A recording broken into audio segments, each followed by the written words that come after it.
ಚೆನ್ನಾಗಿ ಓದ್ತೀಯ ಮಗರ? ಚೆನ್ನಾಗಿ ಓದ್ತೀಯಾ? ಸರ್ ನಾನು MSc ನಿನ್ನಂಗೆ ಅದೆಲ್ಲ ಬೇಡ, ಚೆನ್ನಾಗಿ ಓದ್ತೀಯಾ? ನೆಕ್ಸ್ಟ್ ನಾನು ಕಟ್ತೀನಿ, ಚೆನ್ನಾಗಿ ಓದ್ಕೊಂಬತ್ತೀಯಾ? ಹಾಂ, ಫೈನಲ್ ಇಯರ್ ಸರ್. ಫೈನಲ್ ಇಯರಾ? ಚೆನ್ನಾಗಿ ಮುಗಿಸು. ನೆಕ್ಸ್ಟ್ ಯಾವ ಜಾಬ್ ಮಾಡ್ತೀವಿ? ಯಾವ ಇದು ಮಾಡ್ತೀವಿ? PhD. ನೆಕ್ಸ್ಟ್ ಜಾಬ್ ಟ್ರೈ ಮಾಡ್ತೀಯಾ? ಇಲ್ಲ ಸರ್, PhD ಮಾಡ್ತೀಯಾ? ಈ ಸಿಚುವೇಶನ್ ಹೆಂಗೆ ಮಾಡ್ತೀಯಮ್ಮ? ಮಾಡ್ಬೇಕು ಸರ್, ಸ್ಕಾಲರ್ಶಿಪ್ಸ್ ಚೆನ್ನಾಗಿ ಓದಿ ಒಳ್ಳೆ ತರಬೇಕು ಮುಳ್ಬಾಗಿಲಿಗೆ. ಹಾಂ, ಓಕೆ. ನಾನು ಎಜುಕೇಷನ್ ಮೇಲೆ ಇದು ಹೋಗಿದ್ದು, ಅವರು ಚೆನ್ನಾಗಿ ರೆಸ್ಪಾಂಡ್ ಮಾಡಿದ್ರು. ವಿತಿನ್ ಸೆಕೆಂಡ್ಸಲ್ಲಿ ಸೊಲ್ಯೂಷನ್ ಕೊಟ್ಟರು. ಚೆನ್ನಾಗಿ ಹೋಗಬೇಕು, ನಾವೇ ಎಂಕರೇಜ್ ಮಾಡ್ತೀವಿ, ನಾನೇ ಹೆಲ್ಪ್ ಮಾಡ್ತೀನಿ ಅಂತ ಹೇಳಿದ್ದಾರೆ. ಫ್ಯೂಚರಲ್ಲಿ ಚೆನ್ನಾಗಿ ಓದಿದ್ರೆ ಫೀಸ್ ನಾನೇ ಪೇ ಮಾಡ್ತೀನಿ ಅಂತ ಹೇಳಿದ್ದಾರೆ. Final year fees sir pay ಮಾಡ್ತೀನಿ ಅಂತ ಹೇಳಿದ್ದಾರೆ. ಸೊ ನಂಗೆ ತುಂಬ ಖುಷಿ. ಮೆಸ್ವಿಂದು ಅಂತ, ನಾನು ಮೋಪ್ರಳ್ಳಿಯಲ್ಲಿರೋದು ಸರ್.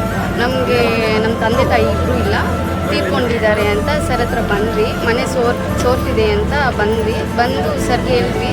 ಸರ್ ಹೇಳಿದ್ರೆ, ಸರ್ ವಿತಿನ್ ಸೆಕೆಂಡ್ಸಲ್ಲಿ ನಾನು ಹೆಲ್ಪ್ ಮಾಡ್ತೀನಿ, ನೆಕ್ಸ್ಟ್ ವೀಕಲ್ಲಿ ಇವ್ರಿಗೆ ಹೇಳ್ತೀನಿ, PDO ಹೇಳ್ಬಿಟ್ಟು ಹೆಲ್ಪ್ ಮಾಡ್ತೀನಿ ಅಂತ ಹೇಳಿದ್ದಾರೆ. ಮತ್ತು ಪ್ರೆಸೆಂಟು ಸರ್ರು ನಮಗೆ ಕ್ಯಾಶ್ ಕೊಟ್ಟಿದ್ದಾರೆ ಹೆಲ್ಪ್ ಮಾಡೋಕ್ಕೆ. ಮತ್ತು ಚೆನ್ನಾಗಿ ಓದ್ಕೋಬೇಕು ಅಂತ ಹೇಳಿದ್ದಾರೆ. ಅಂದರೆ ನಮಗೆ ಗೊತ್ತಿರಲಿಲ್ಲ ಈ ಥರ ವಿತಿನ್ ಸೆಕೆಂಡ್ಸಲ್ಲಿ ಸರ್ ರೆಸ್ಪಾಂಡ್ ಆಗ್ತಾರೆ ಅಂತ. ಬಟ್ ನಾವು ಅಂದ್ಕೊಂಡಿದ್ದು, ಅಂದರೆ ನಾವು ಮೂವೀಸಲ್ಲೆಲ್ಲ ನೋಡಿಕೊಂಡು ಈ ಥರ ರೆಸ್ಪಾಂಡ್ ಆಗಲ್ಲ ಪಾಲಿಟಿಕ್ಸಲ್ಲಿ ಅಂದ್ಕೊಂಡ್ವಿ. ಬಟ್ ಇಲ್ಲಿ ಬಂದು ನಾವು ಇನ್ವಾಲ್ವ್ ಆದ್ರಿಂದ ಸರ್ ವಿತಿನ್ ಸೆಕೆಂಡ್ಸಲ್ಲಿ ನಮ್ಮ ಪ್ರಾಬ್ಲಮ್ನ ಕ್ಲಿಯರ್ ಮಾಡೋದು ನೋಡಿಬಿಟ್ಟು ನಮಗೆ ತುಂಬ ಖುಷಿ ಆಯಿತು. ನಾವು ಇನ್ನೊಂದು ಸರಿ ಕೂಡ ಸರ್ ಬಂದರೆ ಪಾರ್ಟಿಸಿಪೇಟ್ ಮಾಡಬೇಕು ಅನಿಸ್ತು.